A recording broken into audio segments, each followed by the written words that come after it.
अस्सलाम वालेकुम। माशाअल्लाह सिंध में सर्दियों का मौसम भरपूर आ गया। आप देख सकते हैं, देखें कितना प्यारा मौसम हो गया है। यहाँ पे बिल्कुल ज़बरदस्त मौसम हो गया है। सर्दियाँ आ गई हैं ठीक ठाक और माशाअल्लाह अब ज़बरदस्त मौसम है, प्यारा मौसम हो गया है बिल्कुल। और ये हमारा फार्म है मुर्गियों का,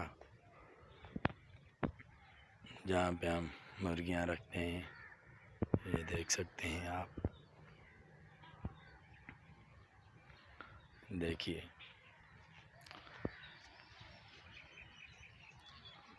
और ये सामने देख सकते हैं हमारे घर।